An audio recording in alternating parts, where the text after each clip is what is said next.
Et donc, ici, bon, on procède au tirage. Vous voyez que le pont roulant ici suspend la coque. Il est en train de On peut le laisser et continuer le travail sur le moule. Mais je pense que ce chantier a beaucoup de travail à faire, beaucoup de commandes. Donc, à ce stade-là, on a fini le bord extérieur avec la structure. On peut on peut démouler la coque, d'accord? On peut démouler la coque, car on est sûr que la coque ne va pas se déformer.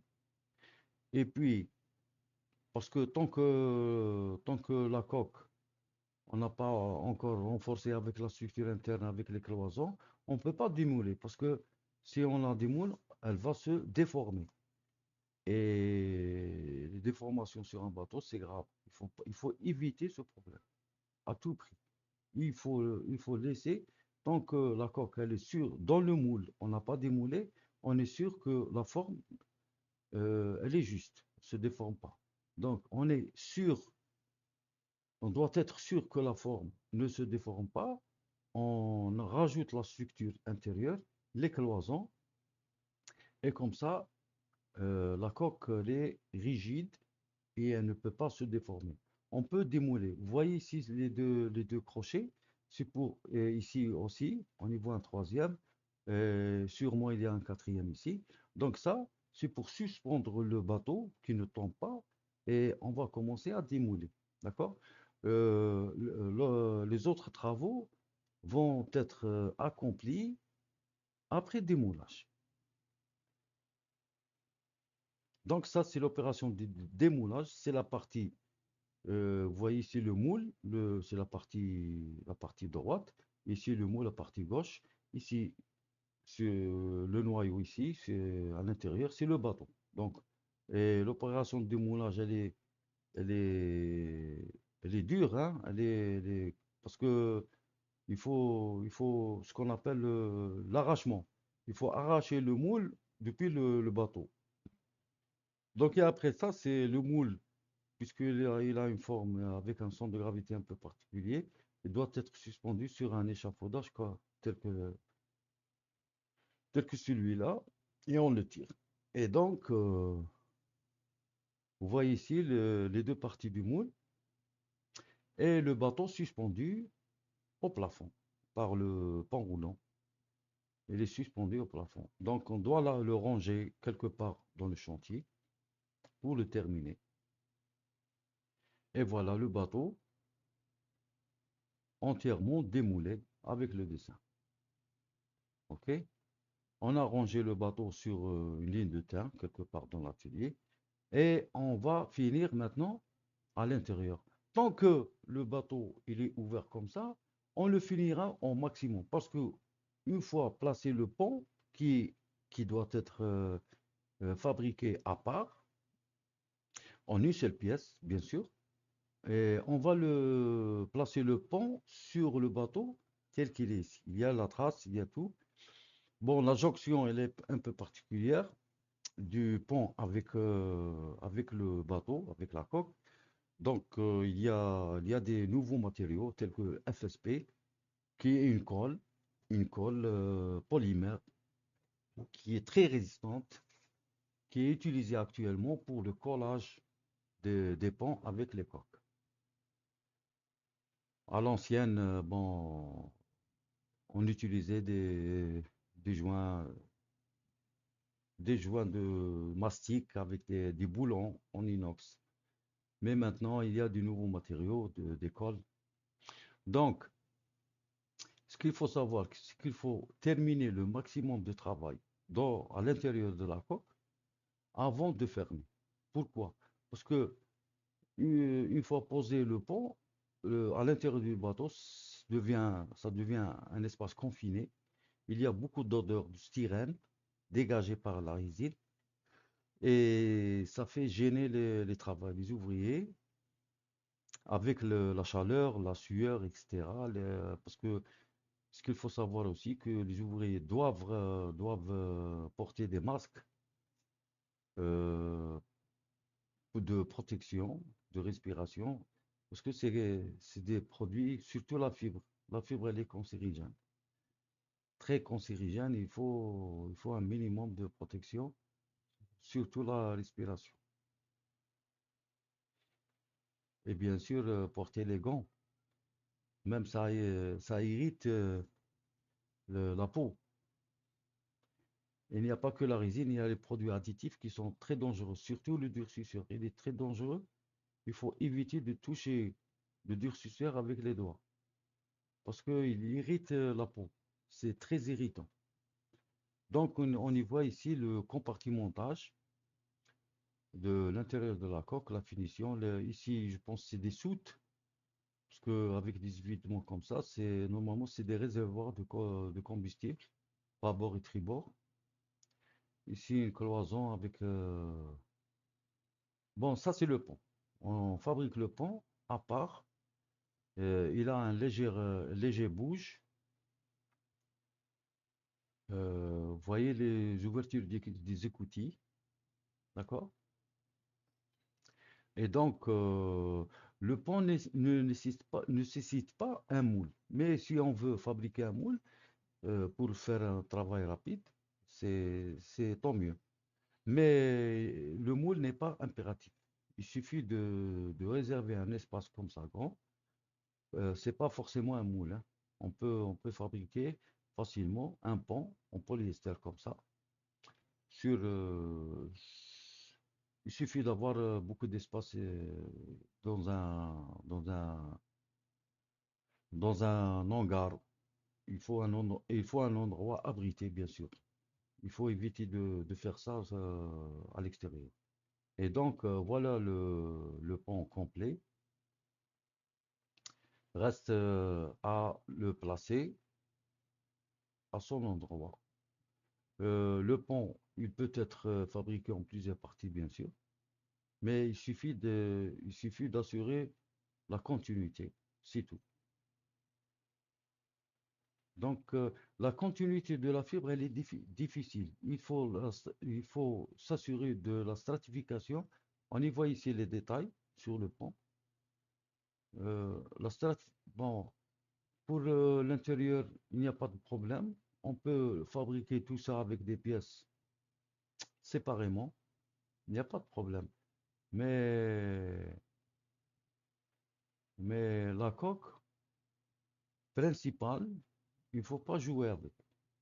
C'est-à-dire, on ne peut pas admettre, on peut pas admettre la fabrication de la coque. Vous voyez ici le moule en polyester. On peut pas se permettre de fabriquer la coque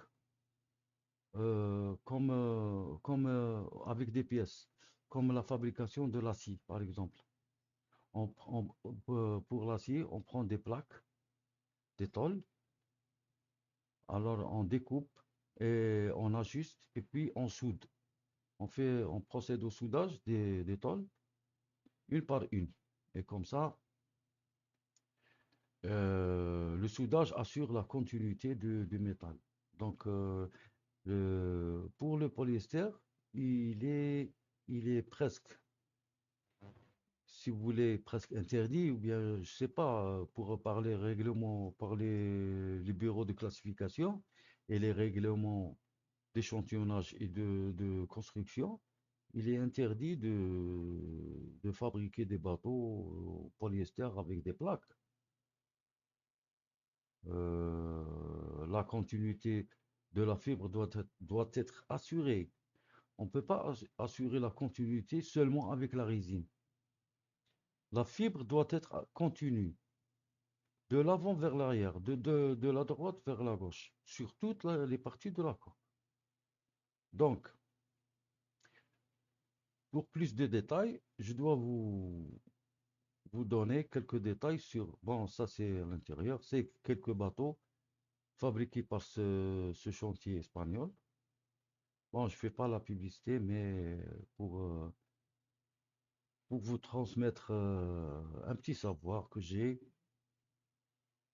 Je n'ai pas trouvé mieux que ces images. Je pense que c'est un chantier en Tarragone. Ils font du bon boulot, les Espagnols, en matière de polyester. Ils fabriquent même les remorqueurs en polyester. Ça, c'est des chalutiers. Ça, c'est une maquette, une coupe de l'intérieur. On y voit toutes les parties de la structure, des équipements, des aménagements, du compartimentage et tous les détails. Et donc, je dois vous...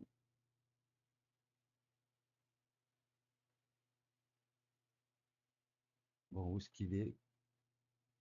Alors, je dois vous faire montrer certains détails. Alors ça, c'est du roving. Ça, c'est un rouleau de roving. Il y a plusieurs types, mais l'essentiel, c'est que le roving, il a une lèse.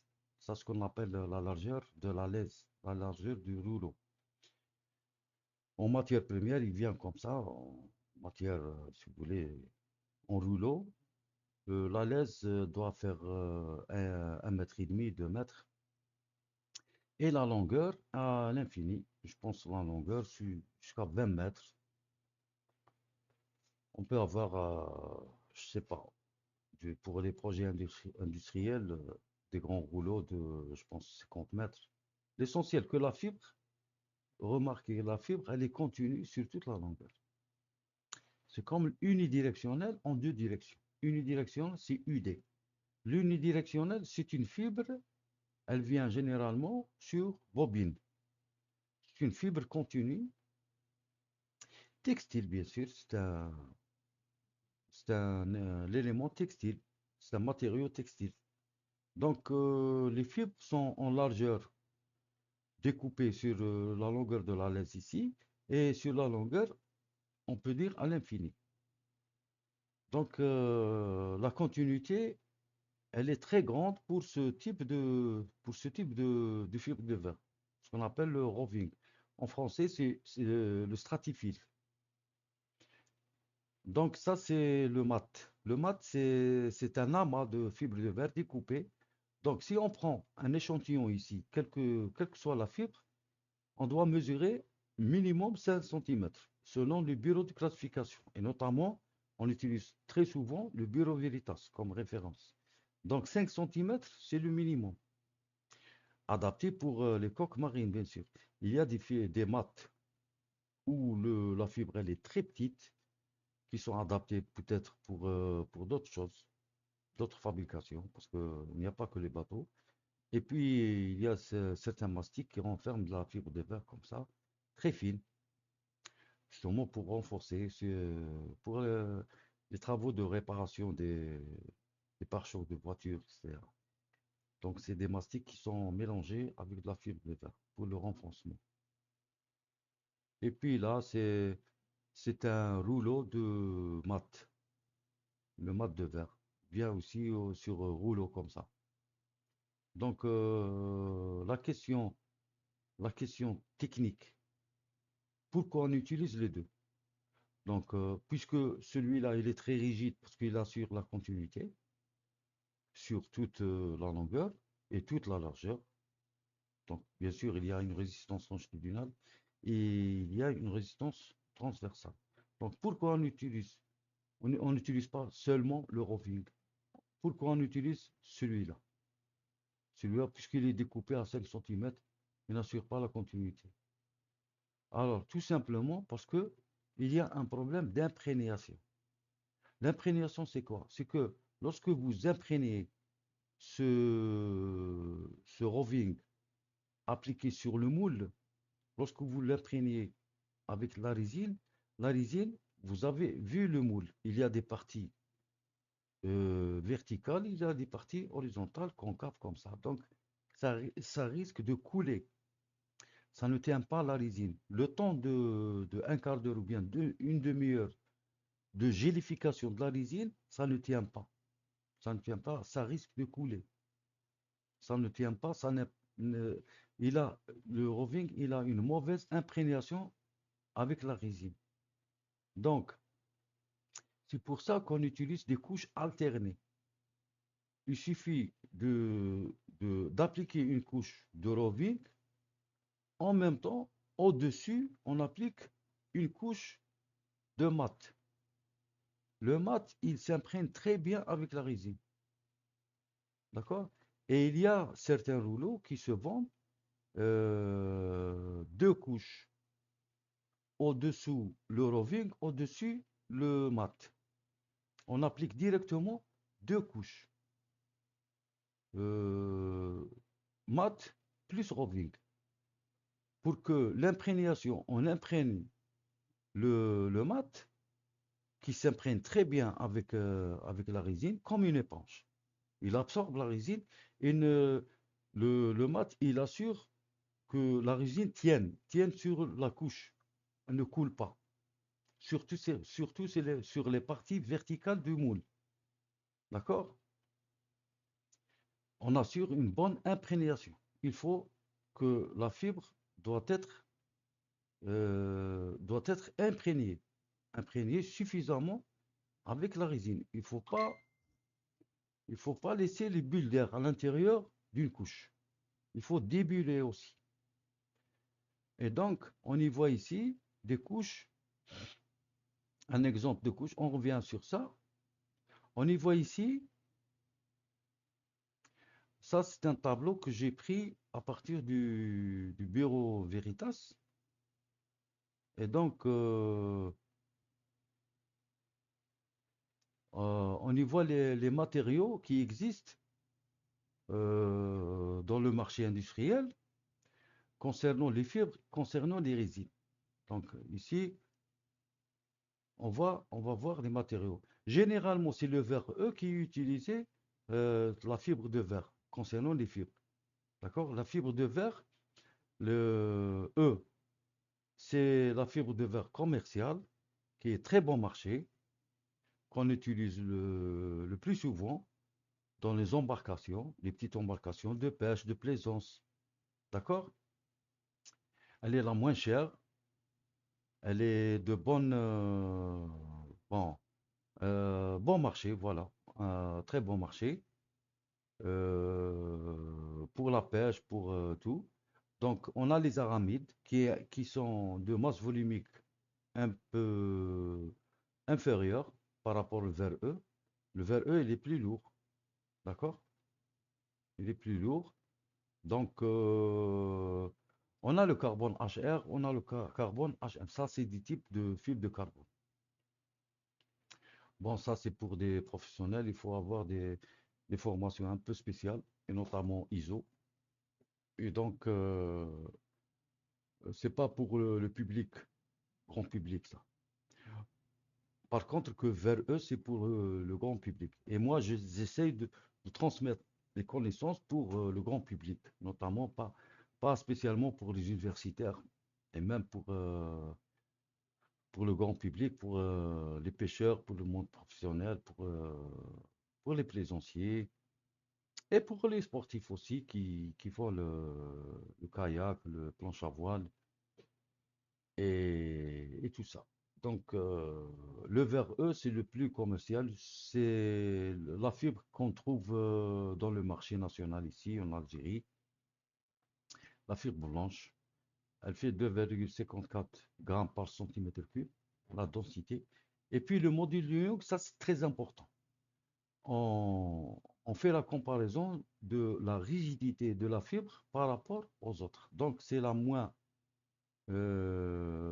qui a la plus petite valeur par rapport aux autres. D'accord? Le vers E. Et ça reste bon marché, bien sûr. On a les aramides qui a un module presque le double, 73 000 ici on a 130 000. Et on a la fibre de carbone, 230 000, 370 000. D'accord? Bon, le coefficient de poisson, ça n'a pas. C'est la teneur en verre. C'est la teneur en verre. Généralement, elle est constante pour les valeurs commerciales qu'on trouve dans le marché. Elles sont tous constantes. Donc, le plus important, c'est ça. C'est le module de Young. Bon, bien sûr, la masse volumique.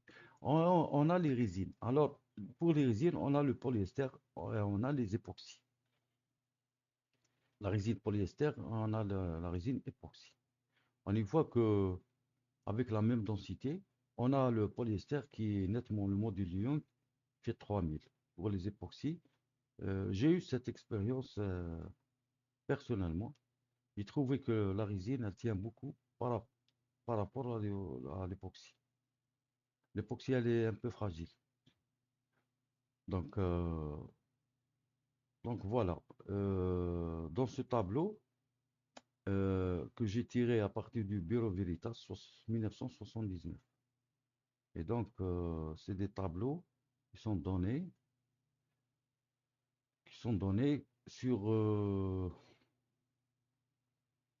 à titre indicatif, parce qu'il y a certains professionnels qui ne savent pas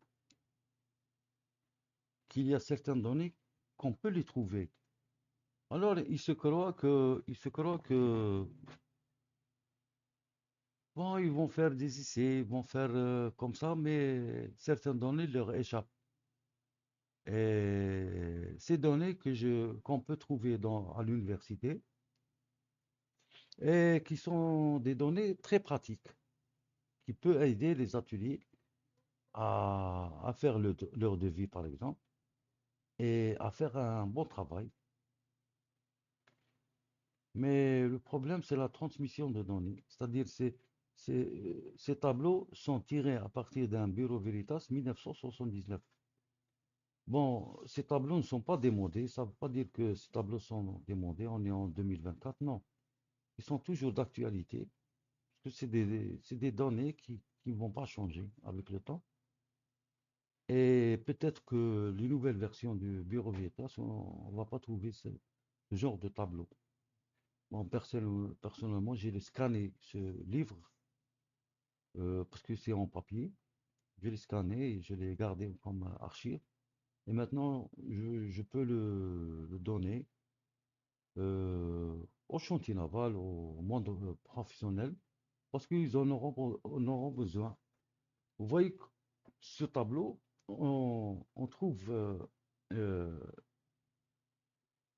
une combinaison alternée, stratifiée, alternée, mat, tissu stratifié. C'est le mat alterné, mat, roving. Au Bureau Veritas, on dit le roving parce que c'est un mot anglais. En français, c'est tissu stratifié. Donc, c'est des couches alternées, mat, roving. Donc ici, nous avons piscine, c'est la teneur en verre, c'est le coefficient de poisson. De, on a 0,25 pour le mat, pour le roving, on a 0,5. C'est pas très important, on y trouve les valeurs commerciales, ça, dans le marché.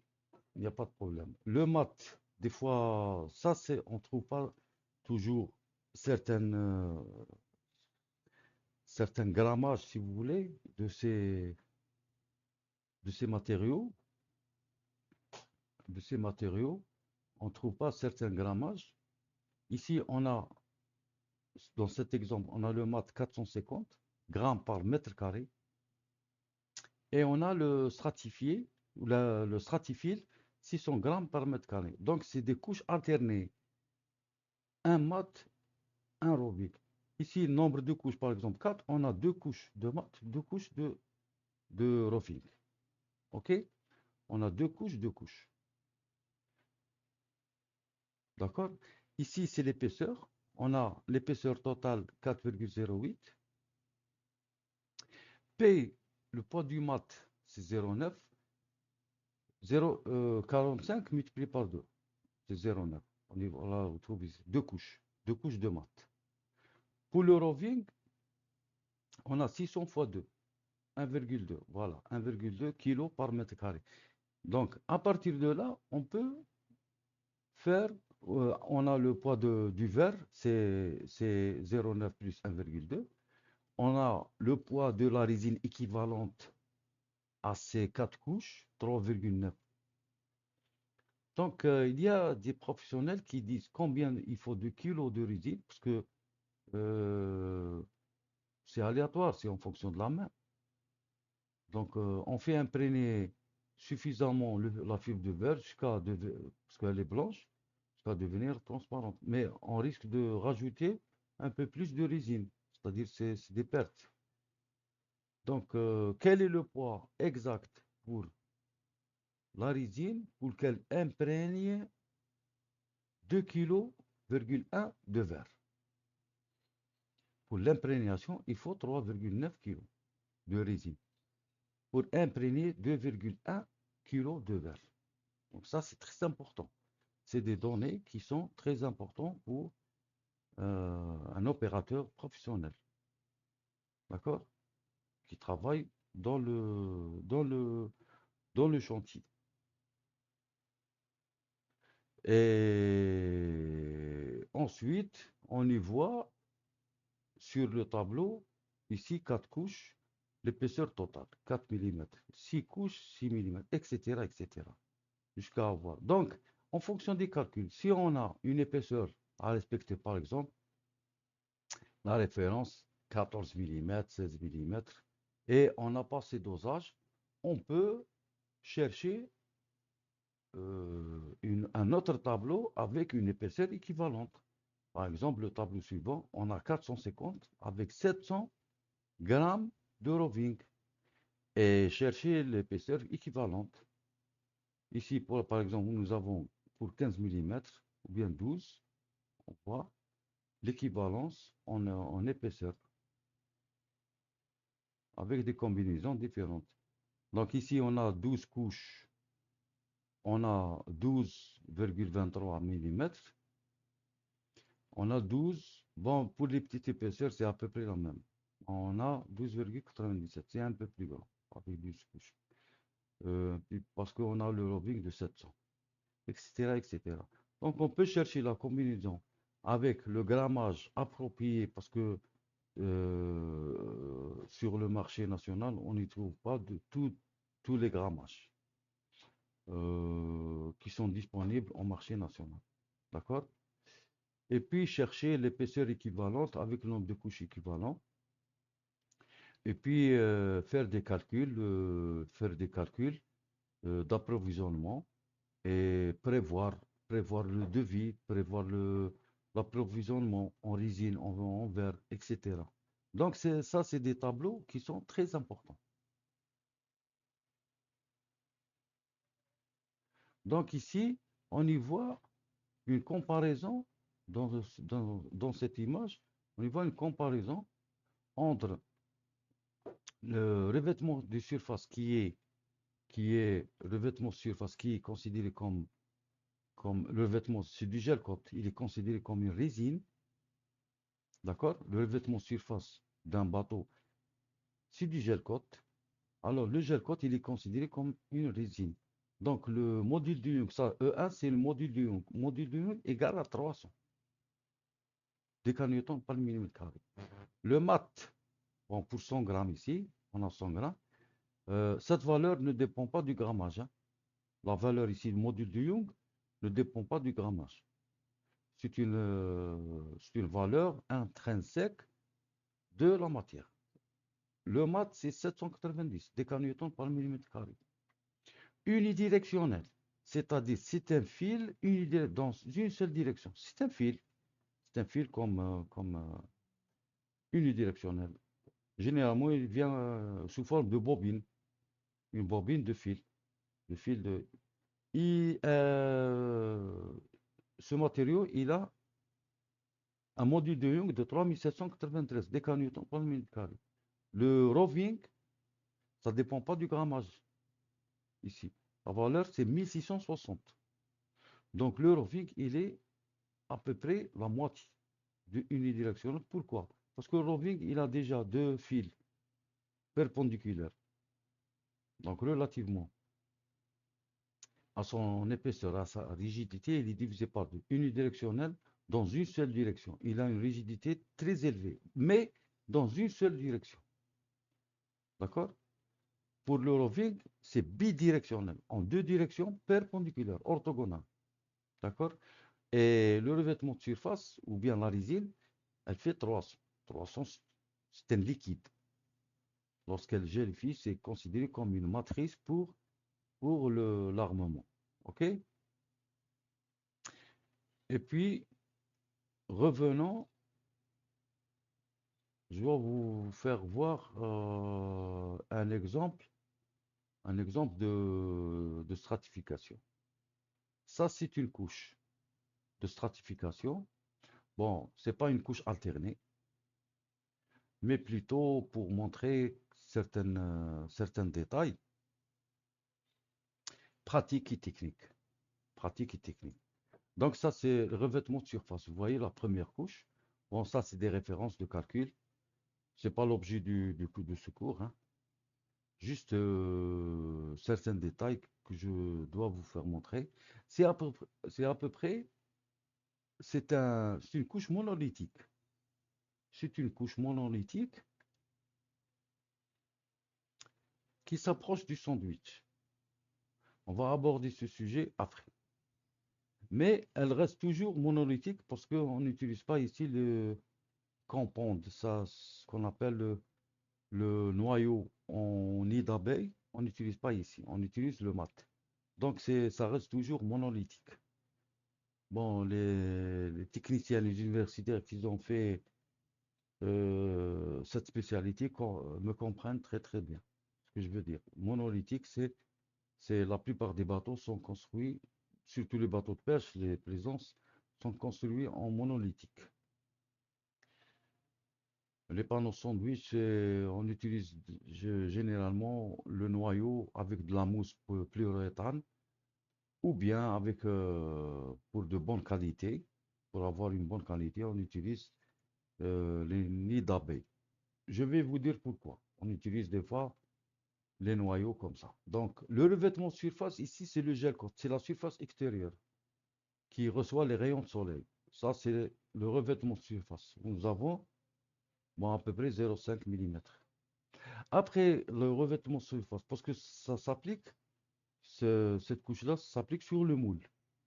Donc, c'est comme une peinture. Donc, la couche, elle est très très petite d'épaisseur.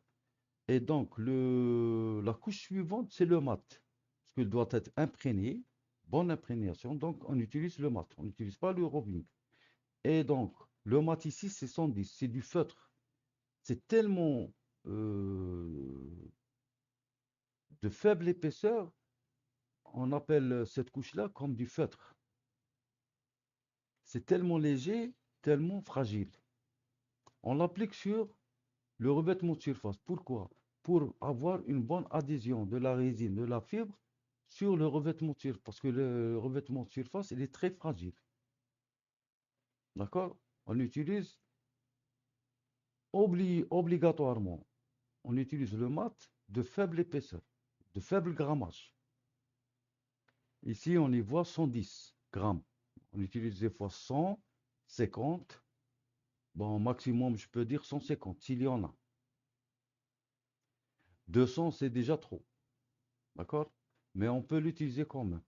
On peut l'utiliser quand même. Mais il faut faire attention. Il faut avoir de bons opérateurs qui utilisent la résine. Et puis après, on utilise le UD700. UD700, pourquoi?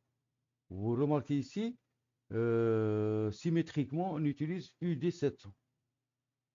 Symétriquement. Parce que, tout simplement, la fibre neutre, elle passe par le centre de gravité de la couche. Donc, sur la fibre neutre, il n'y a pas de contraintes. Les contraintes maximales existent sur les extrémités des fibres. Donc, il y a les fibres supérieures, inférieures. Donc, il est préférable d'utiliser des unidirectionnels ou bien des rovings sur les extrémités pour avoir une bonne rigidité de la couche. D'accord? Sur les couches intérieures qui passent par le centre de gravité, on peut utiliser des, des couches dans le modèle de Young est relativement inférieure. Et bien sûr, avec des matériaux de bon marché. À moindre coût, bien sûr. D'accord? Pour avoir une bonne résistance de la couche. On utilise UD, et après ça, le roving, après une deuxième couche de roving, Et ici, on a le unidirectionnel entre deux couches de Revit. D'accord? Ici, on a deux couches de maths. Ça, c'est ce que je voulais vous faire voir pour plus de commodité de travail. Et bien sûr, bon, j'espère que j'ai rien oublié. Euh, donc, je prévois à la prochaine vidéo, je prévois de vous faire une démonstration comment préparer un moule sur dessin et comment le réaliser dans un atelier. Avec des moyens, bien sûr, des moyens aussi simples, aussi abordables pour tout le monde, aussi petits, aussi le moindre coût, aussi dérisoire aussi, d'accord? Pour un simple ingénieur, je fais ça surtout pour les jeunes qui veulent investir. Mais il faut avoir un savoir-faire, d'accord? Il faut pas avoir, pas forcément avoir de grands moyens, mais il faut surtout avoir la patience, le savoir-faire, un minimum de savoir-faire, et puis avoir un peu d'espace, ou bien suffisamment d'espace pour réaliser un bateau. La condition de ce travail, c'est que l'endroit doit être abrité. Ça, c'est impératif. L'endroit doit être abrité. Et puis, aussi la propreté, aussi le sol doit être propre. D'accord? Il faut avoir des moyens de sécurité, il faut avoir un bon éclairage, il faut avoir des moyens de levage euh, dans l'atelier, d'accord? Alors, il faut avoir un minimum pour assurer un bon travail. Et la récompense, c'est que vous avez un outil de travail qui est le moule, qui va produire bien sûr le même bateau, c'est des sister-ships, mais l'avantage c'est que euh, vous allez sortir un bateau le plus rapidement possible du chantier. Et ça, c'est un grand avantage relativement aux anciennes méthodes, surtout le bois et l'acier, qui prend beaucoup de temps de réalisation, et automatiquement, qui va prendre beaucoup de temps, il va prendre, le prix du revient sera très élevé. D'accord? Et ça, le polyester sera déjà, les constructions, la technique, elle est relativement ancienne, mais c'est toujours l'avenir de notre construction, de notre industrie navale en Algérie, ou bien sur le tiers-monde.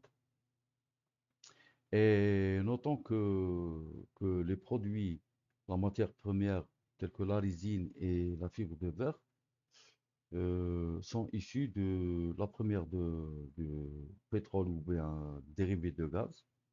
Et la deuxième, la fibre de verre, c'est du sable, la silice, et donc qui sont des produits abordables et c'est l'avenir de l'industrie puisque ces matières-là se trouvent en abondance dans notre pays. Et je vous remercie et à la prochaine vidéo, Inch'Allah.